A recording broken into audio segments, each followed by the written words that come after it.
"I'm sorry, my love, I'm late." Ngozi's voice cracked, but she didn't wait for him to turn around. Before the three officers could close the 10-foot gap between them, Ngozi threw her arms around the man's neck. She fisted her fingers into the lapels of his black wool suit, pulling his face down to hers. She kissed him, a desperate, bruising press of lips that tasted like panic and expensive cologne. She felt his body go rigid. He was a wall of muscle, unmoving and silent. From the corner of her eye, she saw the officers skid to a halt, their hands dropping from their belts, their faces morphing from authority to awkward confusion. Slowly, Ngozi pulled back, her heart drumming a frantic rhythm against her ribs. She braced for him to push her away, to call for security, to expose her lie. Instead, Changmen's hand came up, his fingers gripping her jaw with a touch that was almost tender, yet felt like a vice. He leaned in, his sharp, angular face casting a shadow over hers. In the harsh airport lighting, the ink of a dragon's tail coiled up his neck, disappearing behind his ear. His eyes weren't shocked, they were amused, cold, dangerous. As his security moved to surround them, men whose eyes were far more terrifying than the police behind them, Ngozi felt a cold weight settle in her stomach. She had escaped the law, only to hand herself over to the kingpin. The fluorescent lights of Incheon International Airport felt like a spotlight on Ngozi's failure. Just 6 hours ago, she had been in her studio, draping silk over a mannequin for her upcoming Seoul Fashion Week debut. Now, the only fabric she felt was the rough grain of the deportation papers clutched in her trembling hand. The betrayal still tasted like ash in her mouth. It hadn't been a stranger who reported her. It had been Ji-ho, her business partner, her confidant, the man who had promised to help her navigate the complex web of Korean work visas while secretly funneling her designs into his own shell company. When she had discovered his embezzlement, she thought she had the upper hand. Instead, Ji-ho had smiled with that same practiced gentleness he used when they were dating and told her he'd already called the authorities. He had used her African heritage against her, whispering to the Immigration Bureau about irregularities in her sponsorship that he himself had engineered.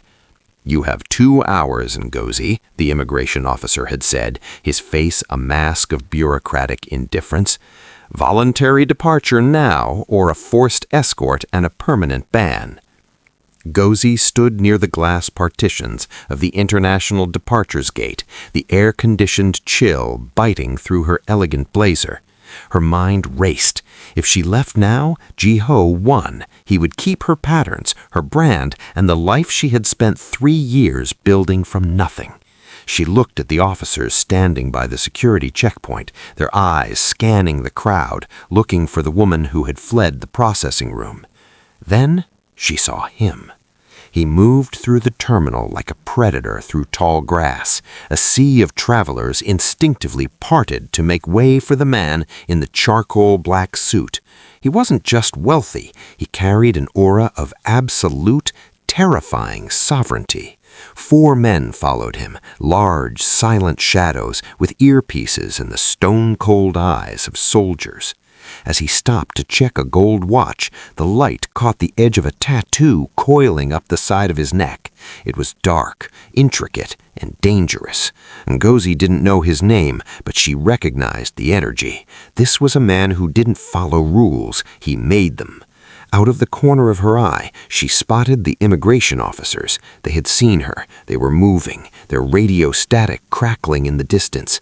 Panic, sharp and cold, surged through her veins. She had seconds to choose between a plane ride to Lagos and a leap into the unknown. Ngozi didn't think. She acted on the raw instinct of a woman who refused to be erased. She stepped into the man's path, her heart hammering against her ribs like a trapped bird. As he looked up, his sharp, angular features fixing on her with a momentary flash of intrigue, Ngozi didn't apologize, she didn't beg. She reached out, her fingers fisting into his expensive silk tie, and pulled the most dangerous man in the airport into a kiss that tasted of salt, desperation, and the beginning of a beautiful, deadly mistake. Before I tell you the deep trouble Ngozi got herself into, hit that like button, subscribe, and comment where you're watching from. This video will leave you astonished. Now, let's dive into it. The terminal's chaos vanished the moment they stepped through the sliding glass doors into the humid evening air. Chang Min's hand remained anchored to Ngozi's waist, his grip so firm it felt like a warning rather than an embrace. Before they could reach the curb, a sleek, ink-black sedan glided to a halt in front of them, its engine a low, predatory hum.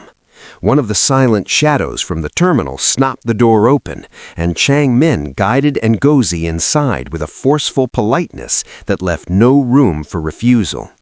The door closed with a heavy, pressurized thud, sealing them in a world of dark leather and tinted glass. The airport's noise died instantly, replaced by a terrifying, clinical silence. As the car pulled away, Ngozi finally let out a breath she hadn't realized she was holding. She turned toward the stranger, her voice a fragile whisper. "Thank you. You saved me back there. I didn't know what else to do. Quiet." The word wasn't shouted, but it cut through her gratitude like a blade. Chang Min didn't look at her. He pulled a silk handkerchief from his pocket and slowly, meticulously wiped his mouth, his expression one of profound boredom. The amused husband from the terminal had vanished. In his place sat a man who looked like he had never felt a flicker of warmth in his life. Ngozi flinched, her back pressing against the door handle. "I'm sorry, I know it was a lot to ask of a stranger. If you could just let me out at the next corner, I'll stay out of your way." Chang Min finally turned his head. Up close, without the airport's glare, his eyes were the color of obsidian, hard, reflective, and utterly hollow. He leaned into her personal space, his shadow stretching over her until she felt small, insignificant.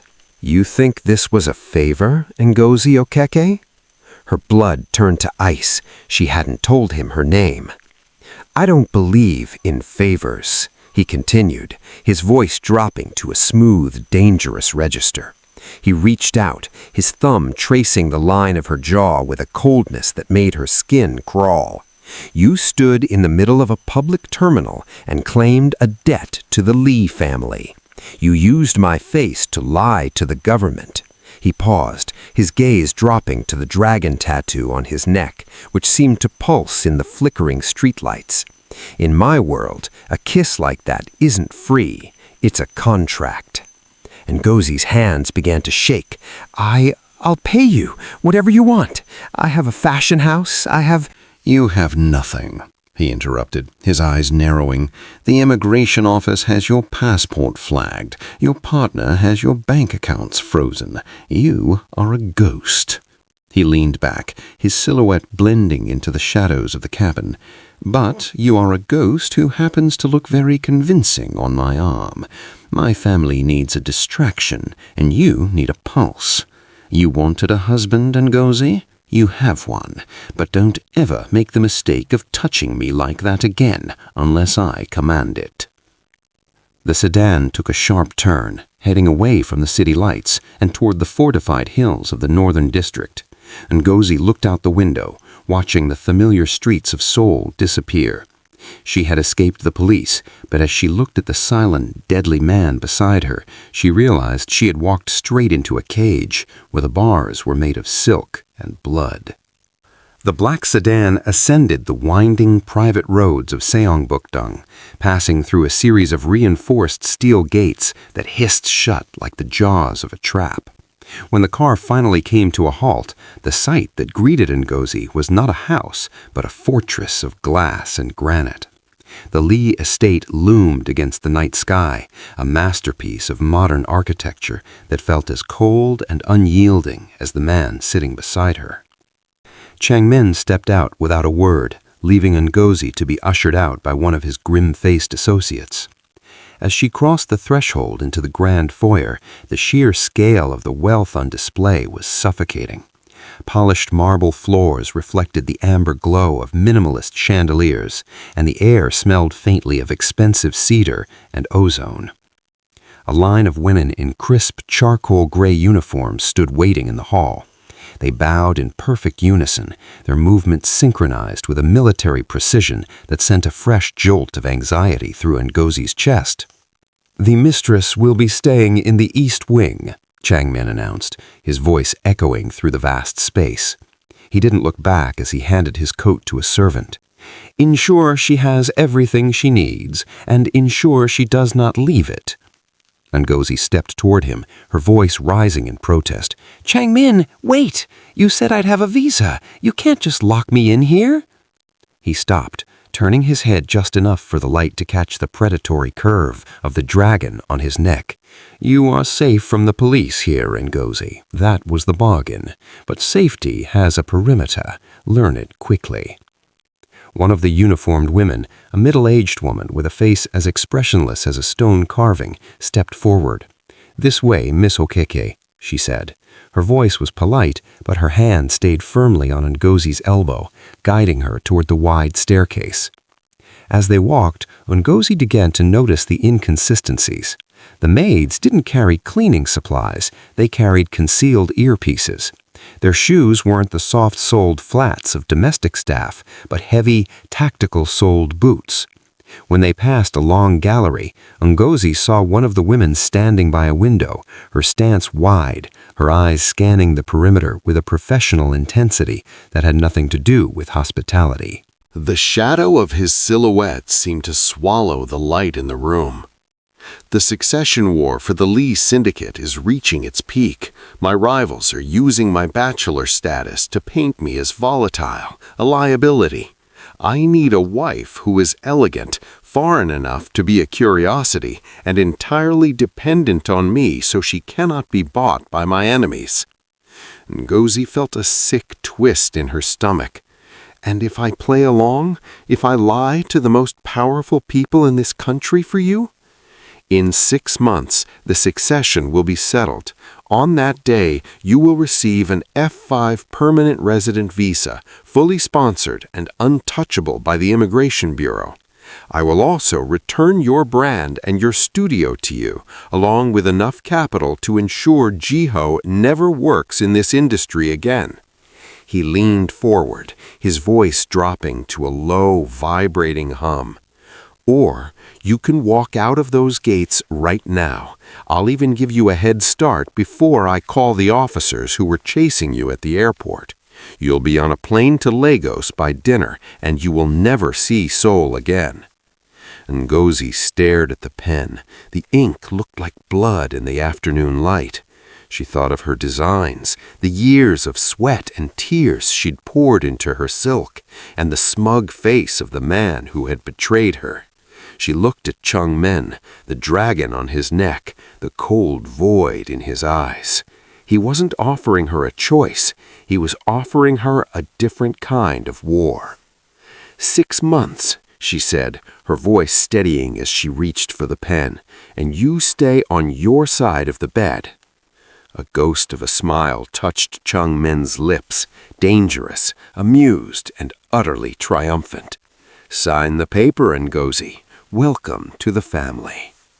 The transformation began at dawn, not with a needle and thread, but with the cold efficiency of Changmin's hand-picked stylists.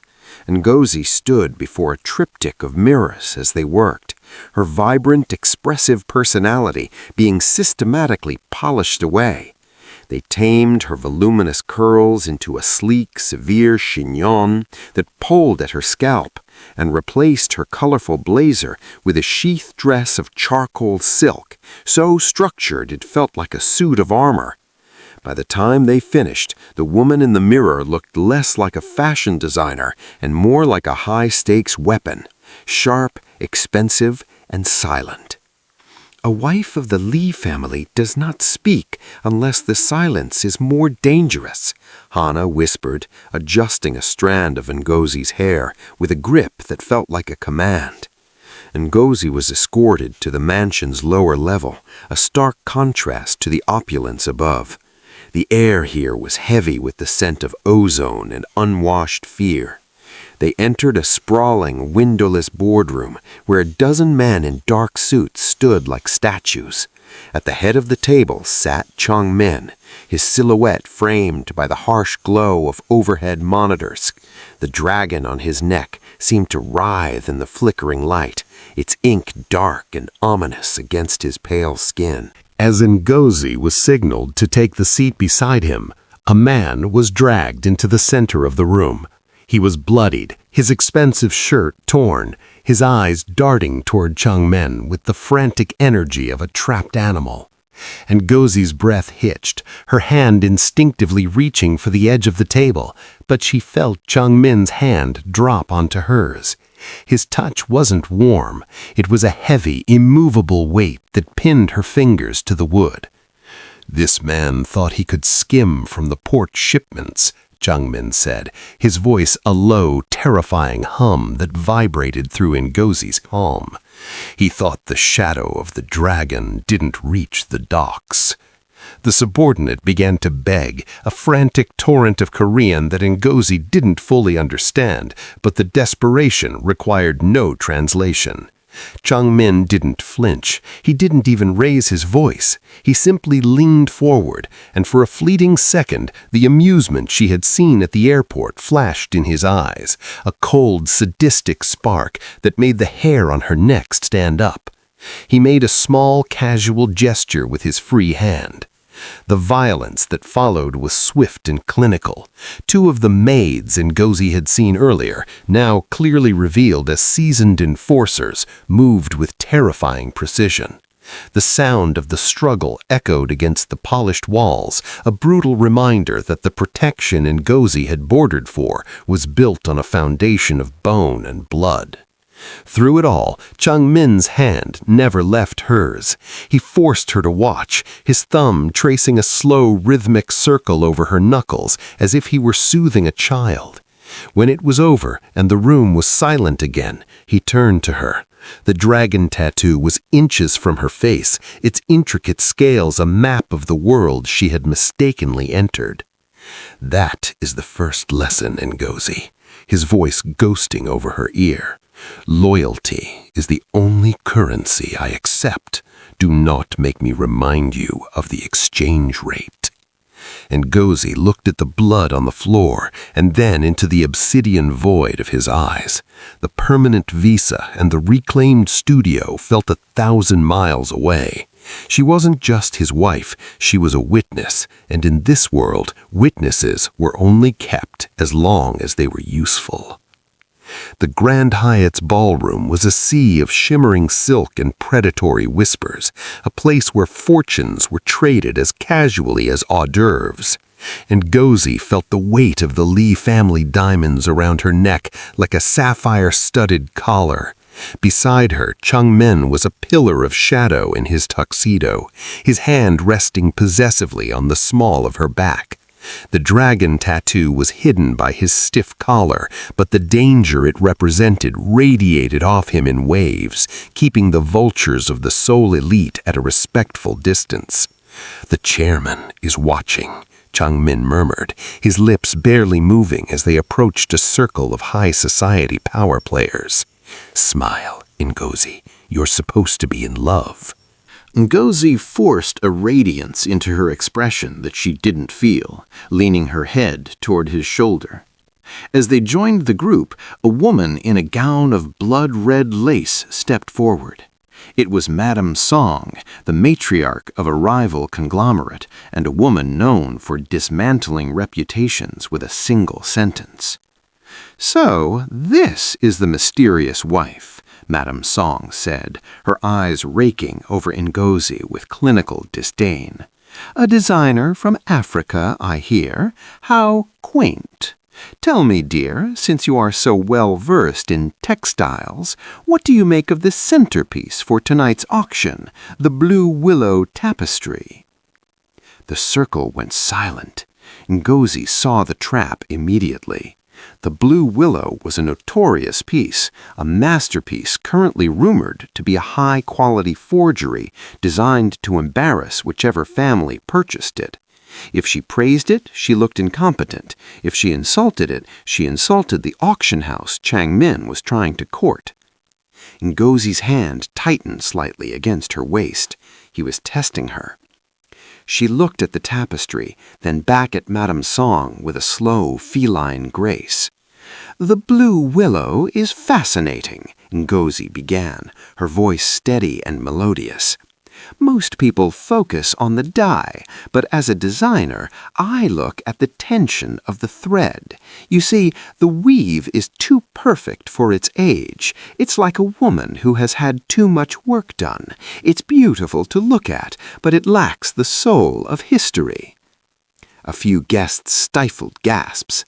Ngozi stepped closer to the older woman, lowering her voice just enough to be overheard. "Of course, Madame Song, a woman of your experience would recognize that immediately. Only those desperate for a legacy would bid on something that tries so hard to hide its true face." The jab hit home. Madame Song had been rumored to be the secret financier behind the forgery's acquisition. The older woman's face paled beneath her powder. She had tried to expose Ngozi as a commoner. Instead, Ngozi had exposed Madame Song's poor taste and even poorer ethics. Chang Min let out a short, low laugh that sent a shiver down Ngozi's spine. "My wife is as observant as she is beautiful," he said, drawing her closer. As they walked away toward the VIP lounge, Ngozi felt the adrenaline beginning to ebb, leaving behind a cold realization. She had won the social battle, but in doing so, she had proven just how useful a weapon she could be. "Well done," Chang Min whispered, his eyes dark with a new, unsettling kind of interest. "Perhaps I undervalued you in our contract." Ngozi didn't smile this time. She looked at the diamond on her finger and realized that in this world, every victory only made the cage doors heavier. The silence of the Lee estate was shattered at 3 a.m. by the muffled thump of a suppressed gunshot and the shattering of the foyer's stained glass. Ngozi jolted upright in bed, her heart hammering against her ribs. She didn't wait for Hana. The instincts of a woman who had survived the streets of Lagos and the cutthroat fashion world of Seoul kicked in simultaneously. She grabbed a heavy glass vase from the nightstand, a pathetic weapon, but it was all she had. She crept into the hallway, where the amber emergency lights cast long, flickering shadows. The maids were no longer in their crisp uniforms. They were moving in tactical gear, silenced submachine guns raised. Ngozi flattened herself against the cold marble wall as she reached the overlook of the grand staircase. Below, the dragon had been unleashed. Chang Min moved with a lethal, terrifying fluidity that made his earlier boardroom brutality look like a rehearsal. He wasn't wearing his suit jacket, his white shirt was unbuttoned at the collar, and the dragon tattoo on his neck seemed to glow under the strobing lights. He held a handgun with a steady, casual hand, dropping 2 intruders who had breached the western terrace. But he was focused on the front, unaware of a third man crawling over the balcony railing just 10 feet behind him, a serrated blade glinting in the darkness. Ngozi didn't think about her visa. She didn't think about the golden cage. She only saw the man who had, however cruelly, kept her from a jail cell. "Chang Min, behind you!" she screamed. The lance lunged. Ngozi didn't hesitate. She swung the heavy glass vase with every ounce of desperate strength she possessed. It connected with the side of the intruder's head just as he leapt. The glass shattered, and the man spiraled sideways, his blade grazing Chang Min's shoulder instead of burying itself in his spine. In a heartbeat, Chang Min spun. He didn't look at the man he finished off with a single clinical shot. He looked up at Ngozi. His eyes were wide, the obsidian void replaced by a flash of genuine, soaring shock. The firefight ended as quickly as it had begun, leaving the foyer smelling of gunpowder and expensive silk. Chongmin climbed the stairs, his movements slow and predatory. He stopped inches from her, his white shirt stained with a spray of blood that wasn't his. He reached out, his hand trembling, not with fear but with adrenaline, as he wiped a shard of glass from Ngozi's cheek. "You stayed," he whispered, his voice a low, gravelly rasp. "You could have run for the gates while the guards were occupied. Why didn't you?" Ngozi looked down at her hands, which were covered in dust and glass, then back into his intense, unreadable gaze. A designer knows when a garment is unfinished, Changmin. We have a contract. I don't leave until the work is done. The amusement that usually danced in his eyes was gone, replaced by something far more dangerous: respect. He didn't pull away. Instead, he leaned in, his forehead resting against hers for a fleeting, heavy second. The dragon on his neck was hot against her skin. "The contract just changed, Ngozi," he murmured. "From now on, you don't just sit beside me, you walk with me."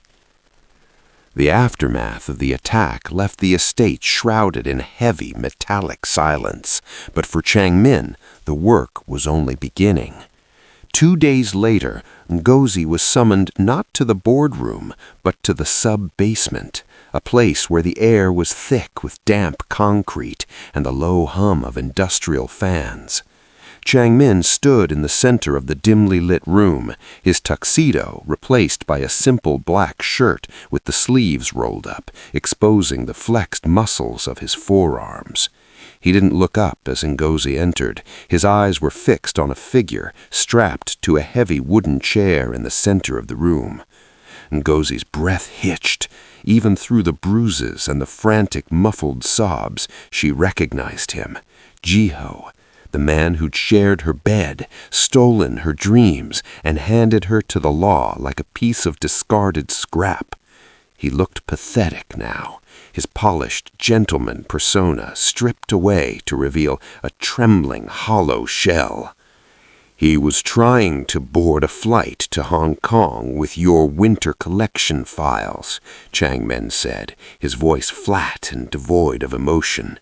He stepped toward Ngozi, holding out a heavy, matte black handgun.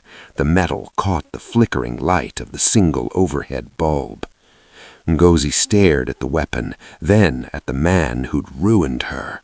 Jiho's eyes widened, bulging with terror, as he realized who was standing in the shadows. He began to thrash against his restraints, a desperate, gargling plea rising from behind the duct tape on his mouth. "The contract is nearing its end, Ngozi," he whispered, stepping behind her so his chest brushed her shoulders. His presence was a dark, suffocating heat. "You've proven your loyalty. You've stood by the dragon. Now the dragon offers you justice.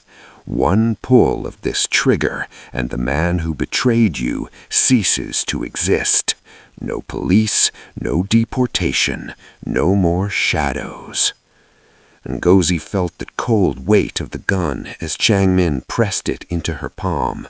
Her fingers closed around the grip, her mind flashing back to the moment she had stood in the airport, certain her life was over.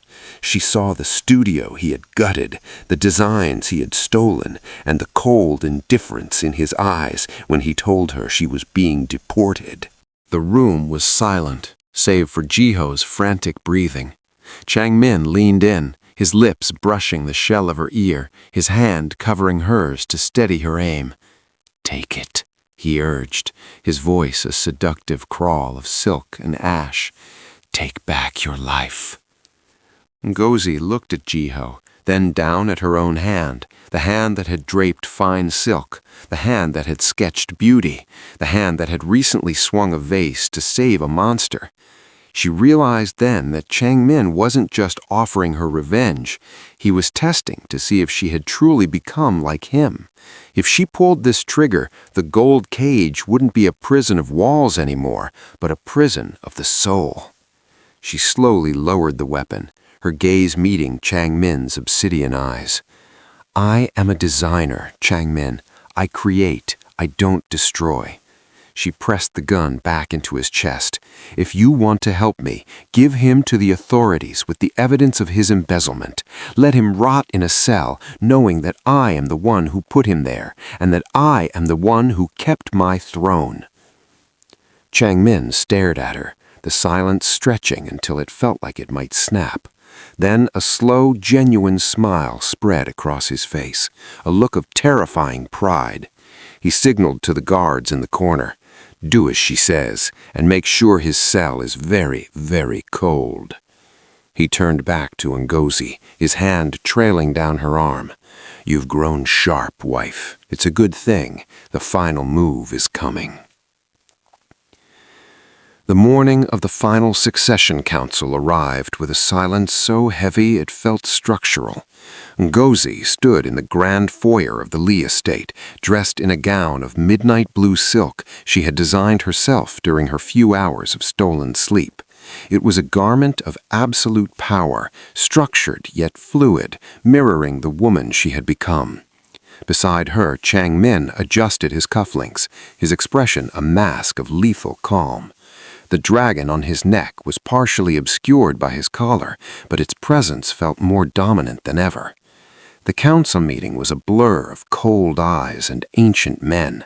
Changmin didn't win through blood this time, but through the terrifying stability Ngozi provided. As she stood by his side, navigating the treacherous social currents with the wit she had honed at the auction, the elders saw not a volatile kingpin, but a sovereign with a queen. By noon, the chairman had made his decree.